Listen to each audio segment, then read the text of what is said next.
하나님 말씀 갈라디아서 3장 15절부터 18절까지의 말씀 함께 찾아서 읽도록 하겠습니다. 자, 우리 갈라디아서 3장 15절부터 18절까지의 말씀입니다. 또 우리 오늘 좀 비가 낮에 많이 왔었죠. 오늘은 비가 조금 소강 상태이긴 합니다만 또 현장에도 오신 분들 계시고요. 또 우리 유튜브 상에서도 함께 여러분들 함께 하고 계신데 잘 오셨습니다. 언제든 기도의 자리에 오신 것은 잘하신 것이고, 하나님께서 우리에게 교회로 하여금 교회되게 하는 가장 우선적인 사역은 기도하는 사역인 것을 알게 해주셨으니 여러분이 함께하여 기도해 주시는 것이 우리 성일교회를 교회답게 하는 것이다, 이렇게 말씀드리고 싶고요. 오늘도 뜨겁게 하나님 앞에 나아가 기도하는 시간 되었으면 합니다. 갈라디아서 3장 15절부터 18절까지의 말씀 우리 함께 15절부터 함께 읽습니다. 시작. 형제들아, 내가 사람의 예대로 말하노니 사람의 언약이라도 정한 후에는 아무도 패하거나 더하거나 하지 못하느니라. 이 약속들은 아브라함과 그 자손에게 말씀하신 것인데 여럿을 가리켜 그 자손들이라 하지 아니하시고 오직 한 사람을 가리켜 내 자손이라 하셨으니 곧 그리스도라. 내가 이것을 말하노니 하나님께서 미리 정하신 언약을 430년 후에 생긴 율법이 패하지 못하고 그 약속을 헛되게 하지 못하리라. 아멘.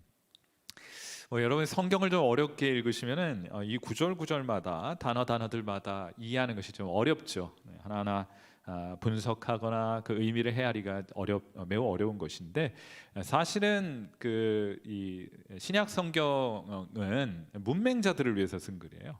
대부분의 사람들이 당시 초대교회의 한 80-90% 가까운 사람들이 글을 읽지 못하는 문맹인들이었다. 이런 것들 염두에 둘 때 이게 뭐 그렇게 어렵기만은 할까? 물론 이제 수위가 어려움을 깊이 아무리 깊이 파도 다 헤아릴 수 없겠지만은, 그러나 그냥 마냥 어렵기만 할까? 그렇지는 않습니다. 오늘 이 본문 말씀 읽고 우리가 결론적으로 사도 바울이 이 말씀을 통해 우리에게 전달하려고 하는 바가 뭐냐? 하나님 약속 지키시는 분이시다 하는 거예요. 하나님 약속 지키시는 분이시다. 여기 지금 오늘 갈라디아서 3장 16절 말씀 다시 한번 보시면은 뭐라고 시작해요? 이 약속들은 아브라함과 그 자손에게 말씀하신 것인데, 이렇게 시작하죠.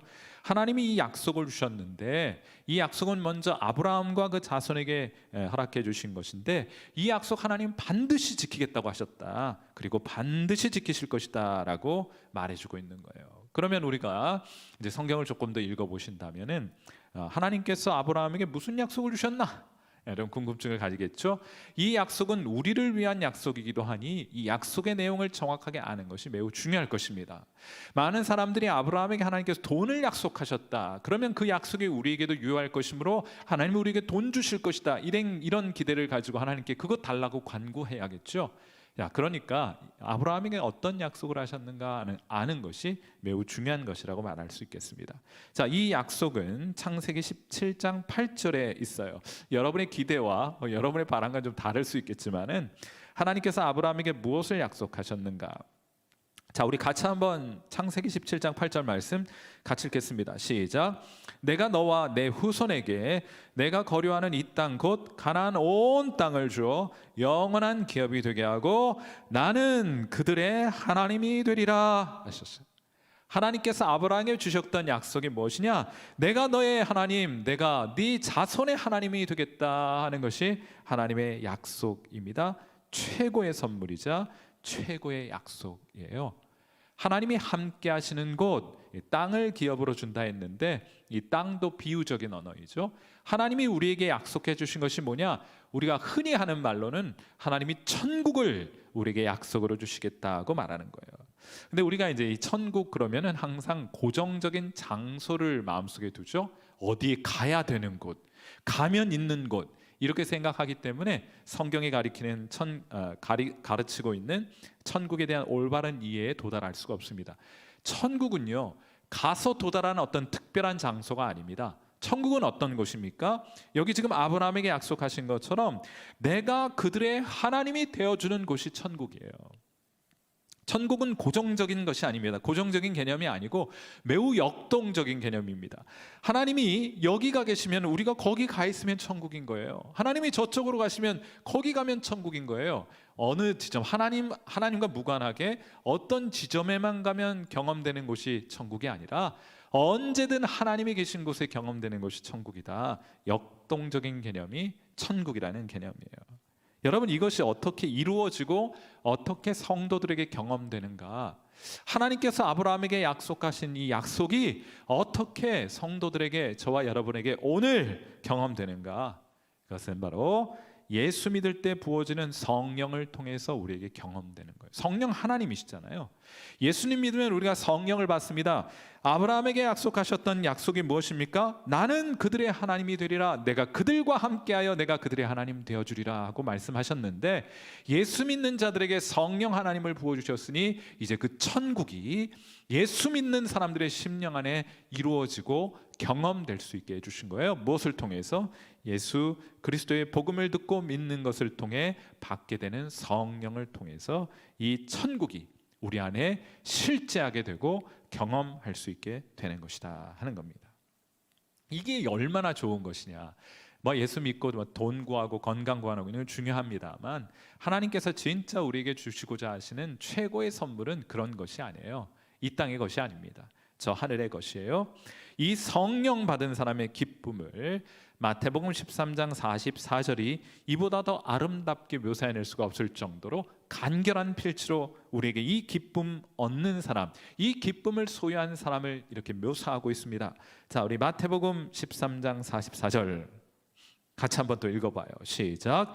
천국은 마치 밭에 감추인 보화와 같으니 사람이 이를 발견한 후 숨겨두고 기뻐하며 돌아가서 자기의 소유를 다 팔아 그 밭을 사느니라. 아멘. 여기 천국은 하나님이 함께 하시면, 하나님이 함께 하시면 이루어지는 천국은, 성령을 받는 사람들의 심령 안에 경험되는 천국은 마치 밭에 감추인 보화와 같아서 이렇게 시작이 되는 거예요. 여러분, 밭은 물론 복음입니다. 밭은 복음을 통해 선포되는 그리스도입니다. 오직 그리스도를 믿고 의지할 때 하나님께서 우리에게 성령을 주시는 것이니, 이 보화인 성령 곧 천국은 그리스도 안에서만 발견되는 것이라고 말할 수 있겠죠. 예수 믿는 저와 여러분에게 지금 성령이 우리 안에 함께 거하고 계신 거예요. 여러분, 그것을 믿으십니까? 여러분의 심령 안에, 여러분 지금 이 순간, 이 기도의 순간 여러분 안에 하나님이 여러분과 함께 하셔서 천국을 여러분 심령 안에 이루어 놓으신 것을 여러분 알고 계십니까? 그렇게 믿고 계십니까? 경험하고 계십니까? 그렇다면 오늘 이 비유 속 등장하는 이 농부의 모습이 여러분에게도 동일하게 드러나야 할 것이에요. 우연히, 아주 우연한 기회에 보화를 발견한 농부에게 나타난 행동들이 참 흥미롭습니다. 첫째로, 그는 가장 먼저 보물 상자를 숨기게 돼요. 여러분, 이 보물 상자를 숨겨 놓는다는 말은 무슨 말이에요? 야, 이거 내가 빼앗기지 않겠다는 의지의 표현이에요. 그렇지 않습니까? 이거 다른 사람이 보면 얼른 가져갈 테니까 내가 이거 다른 사람한테 빼앗기지 않으리라 하는 마음으로 그것을 몰래 감춰두고 그리고 집으로 돌아가는 거예요. 여러분, 한 번 경험하면 절대로 빼앗기고 싶지 않은 마음 가지게 되는 것이 천국인 줄 믿습니다. 하나님을 경험하면 절대로 다른 것과 바꾸지 않아요. 다른 것과 바꾸어 잃어버리지 않으려고 하는 마음이 우리 가운데 강렬하게 생기게 되는 거예요. 예수 믿고 천국을 경험했는데 나중에 예수님 등지고 떠나갔다? 저는 천국을 그는 처음부터 경험하지 못한 사람이라고 확신합니다. 천국을 맛보면, 하나님의 은혜를 경험하면, 그 사랑을 경험하면 이 세상 그 어떤 것, 아무리 황금을 가진 보화를 산더미처럼 쌓아다 놓고 우리에게 바꾸자고 하여도 결단코 바꾸지 않을 하나님 선물이 바로 천국이에요. 여러분 심령 안에 머물고 있는 하나님의 나라인 줄 믿습니다. 여러분에게도 그런 마음 있지 않습니까? 난 절대로 이거 빼앗기지 않습니다. 저는 이제 갈 곳이 없어요. 여러분도 마찬가지이죠. 그런 고백이 있으시죠? 이 농부 보화를 발견하고 그 밭에 보화를 숨깁니다. 아무에게도 빼앗기지 않겠다는 결연한 의지를 담고 있고, 그런 결연한 의지를 표현하고 있는 것이라고 생각해요. 여러분, 예수 믿고 우리는 예수님 더 좋아져요.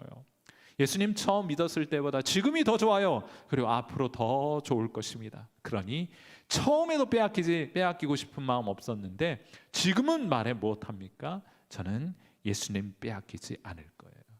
여러분도 동일하게 고백하십니까? 아멘 한번 해보시겠어요? 여러분도 빼앗기지 않으시겠습니까? 그 봄을 단단히 붙드실 수 있겠습니까? 아멘. 여기 지금 현장은 막 우렁차게 아멘 나오는데 죄송해요. 제가 좀 짓궂어서 우리 유튜브 계신 분들도 빨리 아멘 한번 해보세요.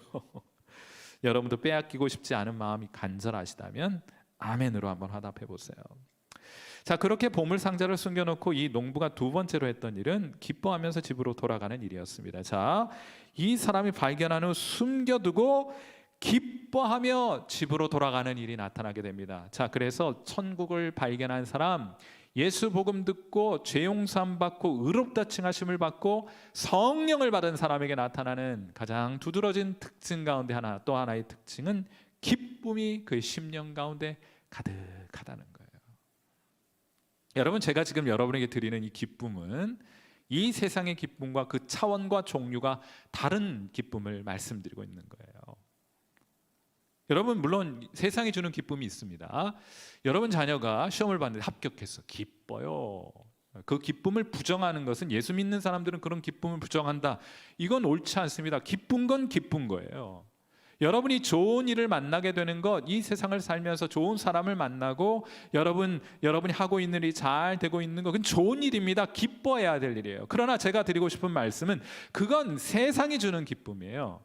세상이 주는 기쁨의 특징이 무엇인지 아십니까? 잘 되면 기뻐요. 그러나 잘 되지 않으면 그 기쁨은 온데간데 없이 사라져버리고 마는 것이 기쁨이에요. 그렇지 않습니까? 여러분 자녀가 시험 봤는데 100점 맞았어. 기뻐요.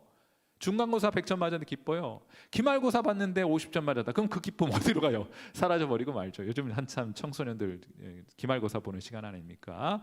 중간고사 잘 봤다, 기뻐요. 기말고사 못 보면 그 기쁨 온데간데 없이 사라집니다. 사업 잘 되면 기뻐요. 사업 망하면 슬퍼요. 그건 세상이 주는 기쁨입니다. 한계가 있어요. 변해요. 상황과 조건에 따라 쉬이 변하는 것은 세상이 주는 기쁨입니다. 하나님이 주시는 기쁨은 그 종류와 질과 차원이 달라요. 하나님이 주시는 기쁨은 이렇게 정의할 수 있어요. 되는 일이 하나도 없는데 기쁘고 행복해. 어떻게 해요? 정의한다고. 하나님이 주신 기쁨은 되는 일이 하나도 없는데도 기쁘고 행복해요. 조건과 상황, 우리를 둘러싸고 있는 조건과 상황에 의해서 영향받지 않는 기쁨을 하나님 우리 심령 안에, 그 천국 안에 감춰 놓으셨다. 사실은 제가 소설을 하나 쓰자면은 오늘 본문에 등장하는 짧은 한 구절의 비유 아닙니까? 이 농부가요, 사실은 아들이 하나 있었어요. 남의 밭 갈면서 열심히 돈 벌어서 이놈 학원도 보내고 사달라는 거 다 사줬는데 이놈이 영 공부에는 관심이 없습니다. 시간만 나면 핸드폰 들고 게임만 하는 그런 아들이에요. 어디서 많이 본 아들 같죠? 어제는 중간고사 성적표 받아왔는데 중간고사라고 성적이 반에서 중간입니다. 기말고사는 안 봐도 뻔하죠. 기말고사는 반에서 아마 어떨 것인지 뻔할 것이에요. 자, 그런데 마누님은, 아내는 고단한 이 농부의 마음, 이 남편 아빠의 마음 아는지 모르는지 남편이 벌어오는 월급으로는 아이 학원비도 낼 수 없다고 아침부터 바가지를 박박 긁어댔던 거예요. 그래서 홧김에 아침밥 먹던 거 밥 숟가락 내려놓고 도시락도 못 사가지고 그날 후회하면서 밭을 갈고 있었습니다. 이 농부가. 소설이에요. 성경이 그렇단 말 아니고 제가 그냥 소설 쓴 겁니다. 아유, 조금만 참고 밥 먹고 올 걸, 도시락 싸들고 올 걸 하면서 후회하고 있던 참이에요. 바로 그 찰나 농부가 보화를 발견하게 된 겁니다. 주체할 수 없는 기쁨이 몰려옵니다. 너무 좋아서 펄쩍펄쩍 뛰는 기쁨이 그가 경험한 기쁨이었어요. 여러분, 제가 묻고 싶은 질문이 이것입니다. 환경이 변했기 때문에 기뻐하고 있는 것입니까? 밭에서 보화를 발견했기 때문에 아들이 학교에서 100점 맞았답니까? 아니요. 그는 학기말고사처럼, 평상시 학기말고사처럼 봤어요. 그렇게 호랑이처럼 사납던 마누님이 양처럼 온순해졌기 때문에 기뻐하는 것입니까? 아니요. 그런 것들은 하나도 변하지 않았습니다. 이 기쁨은 상황과 환경이 변해서 오는 기쁨이 아니에요. 상황과 환경과는 무관한 그 상황과 환경을 초월한 기쁨을 하나님께서 이 농부에게 허락해 주셨기 때문에 경험되는 기쁨, 밭에서 발견한 보아의 기쁨, 그 천국의 기쁨, 성령 받은 사람에게 있는 기쁨이 바로 이런 종류의 기쁨이다. 되는 일이 하나도 없는 것 같은데, 그런데 기쁘고 행복해. 바로 저와 여러분 안에 있는 기쁨이고 행복입니다. 한번 잠잠히 여러분 심령 안을 들여다보세요. 조용히 흐르는 하나님 주신 평강과 기쁨의 강이 여러분 심년의 저 깊은 영혼의 심년을 도도히 흐르고 있는 기쁨, 그 평강의 강을 여러분 확인하실 수 있게 될 거예요. 세 번째로 이가 기뻐하면서 집으로 돌아가 뭘 합니까? 자기 소유를 다 팔아 땅을 사지요. 하나도 어렵거나 아깝지 않습니다.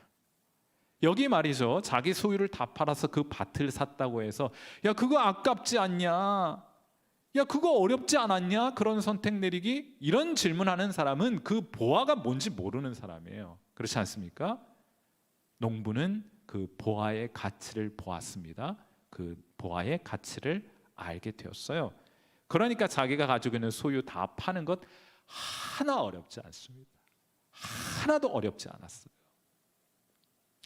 보통 여기 이제 그 집으로 돌아가서 자기의 모든 걸 다 팔았다, 이거 헌신이라고 말하거든요.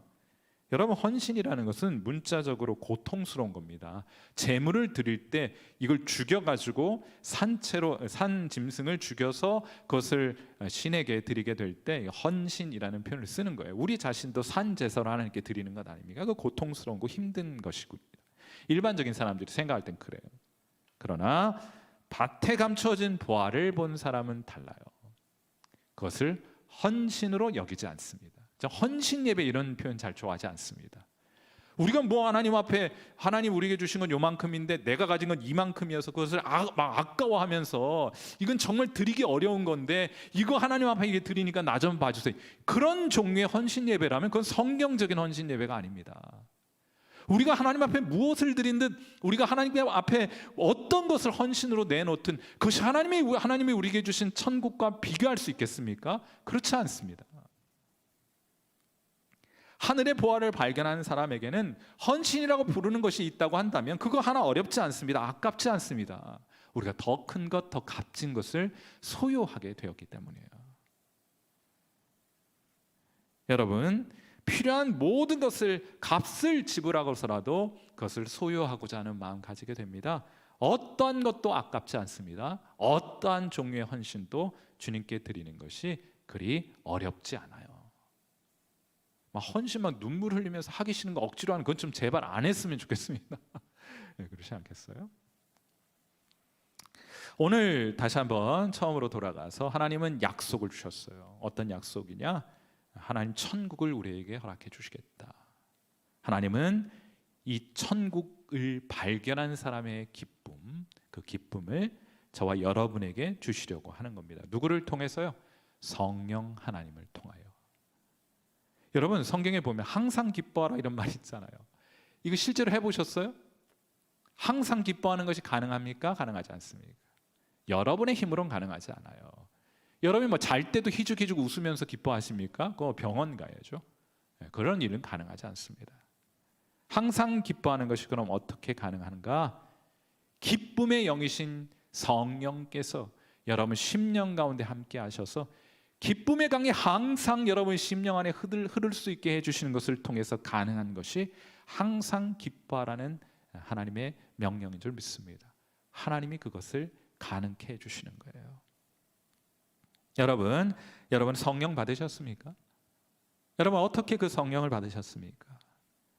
예수께서 육체로 오신 하나님의 아들이심을 믿게 될 때 그 믿음, 그 뭐라고 하나님이 그 믿는 사람들에게 성령을 주신다고 약속하지 않으셨어요?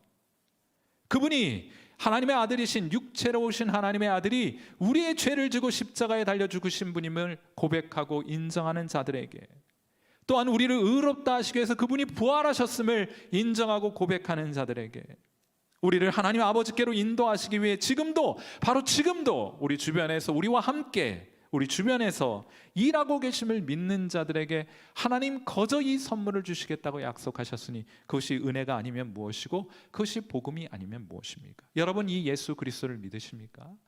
육체로 오신 하나님의 아들을 믿는 자들에게 값 없이 거저 주시는 하나님의 선물이 성령의 선물이요 천국의 선물인 줄 믿습니다. 그것이 우리 심령 안에 있습니까? 성령 받고 기뻐하는 성도로 오늘을 살아가십니까? 세상의 기쁨 속에서 성령의 기쁨을 발견하려고 하면 그건 절대로 발견할 수 없습니다. 세상 기쁨 사라지면은 거긴 기쁨이 없으니까. 성령이 주신 기쁨은 여러분 심령 안에 감춰져 있어요. 다시 한번 여러분이 주목하여 하나님을 바라보시게 될 때 여전히 여러분 심령 가운데 흐르고 있는 그 기쁨의 강물을, 그 평강의 강물을 다시 한번 확인하고 되는 일이 하나도 없는 것 같은데 기뻐하며 행복하게 오늘을 살아갈 수 있습니다. 여러분, 그런 기쁨을 풍성히 경험할 수 있는 시간 되기를 바라고, 오늘 기도의 자리에 여러분 정말 잘 오셨습니다. 이 세상을 보고 있으니 기쁨이 사라져 버렸겠죠.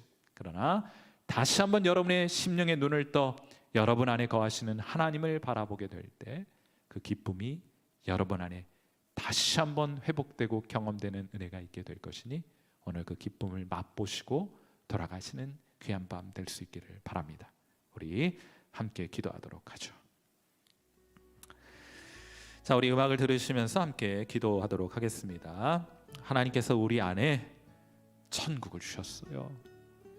세상을 바라보고 상황을 바라보고 조건들을 바라보고 세상이 약속하는 그런 기쁨을 바라보면, 성공을 바라보면 이 기쁨이 있다가도 없어지죠. 그러나 하나님 우리 안에 예수 믿는 자들에게 성령을 주셔서 영원토록 우리를 떠나지 않으시겠다고 약속하셨으니 그 성령이 계신 곳에, 하나님이 계신 곳에 기쁨이 가득한 것입니다. 오늘 이 시간, 이 기도의 시간만큼은 세상으로부터 눈을 좀 떼고 시선을 떼어 여러분 안에 거하시는 우리 거룩한 하나님을 바라보게 하시고 그 하나님이 주시는 그 기쁨으로 충만해지는 이 밤 될 수 있도록 우리 하나님이 기쁨을 우리로 만끽하게 하옵소서. 한 가지 또 흥미로운 것은 하나님께서 구하고 두드리고 찾으라고 할 때 그 성령을 하나님께서 그때 주시겠다고 말씀하셨어요. 뭐 그때 주신다는 표현이 아니고 여러분 안에 있는 성령을 그때 확인하고 더 풍성히 경험한다는 뜻일 겁니다. 그러니 오늘 이 시간 그 성령의 충만함을 우리 가운데 허락하여 주옵소서. 우리가 성령께 우리 안에 임하여 있는 하나님의 나라에 눈뜨게 하여 주옵소서 하고 기도해야 될 책임은 우리에게 있습니다. 우리 이 기쁨을 경험하는 성도, 이 기쁨으로 가득한 성일교회 될 수 있도록 이 시간 함께 하나님 앞에 기도하는 시간 같습니다. 기도하겠습니다. 살아계신 하나님 아버지, 이 세상이 약속하는 기쁨이 있습니다. 이 세상의 것을 얻거나 이 세상의 일들이 잘 될 때 경험되는 기쁨이 있습니다. 하나님, 그런데 이 세상의 기쁨은 잘 되지 않을 때는 그 기쁨도 곧 사라져버리는 것이 이 세상의 기쁨의 특징입니다. 오늘 하나님께서 우리에게 약속하시고 이미 주의 거룩한 성령을 통해서 우리 가운데 허락하신 기쁨은 이 세상과 상황과 사람들에 의해서 조건 지어지지 아니하며 되는 일이 하나도 없는 것 같은데 하나님, 기쁘고 행복한 기쁨을 우리 가운데 허락해 주셨습니다. 사랑하는 귀한 성도들, 여러 사연과 여러 하루의 일과들, 한 주간 여러 삶의 굴곡과 또 애환과 또 기쁨과 슬픔을 가지고 오늘 이 자리에 나왔는데 하나님, 그 세상적인 것으로부터 저들의 마음의 시선을 떼어 오직 저들의 심령 안에 거하고 계신 그들의 하나님이 되어주시겠다고 약속하셨고 예수 믿는 자들에게 허락해 주신 주의 거룩한 성령, 우리 주 하나님을 저들로 주목해 바라보게 하셔서 하나님이 주시는 변치 않는 하나님 그 영원한 기쁨을 다시 한번 맛보게 하시고 더 풍성히 맛볼 수 있는 시간이 될 수 있도록 오늘 우리 기도의 자리에 함께한 귀한 성도들에게 오늘 이 시간 함께해 주시기를 간절히 소망합니다. 우리가 영적으로 하나님 더욱더 이 일에 민감해지게 하시고 우리의 영안을 활짝 열어주셔서 우리 안에 함께 하시는 주를 보게 하시고 주님 주시는 그 큰 기쁨 우리로 회복하게 하시고, 마치 밭에 감춰진 보화를 발견한 그 농부의 기쁨이 우리의 기쁨 되게 하여 주시기를, 그 에덴의 기쁨이 다시 한번 성도들의 심령마다 회복되는 은혜 있게 해주시기를 간절히 소망합니다.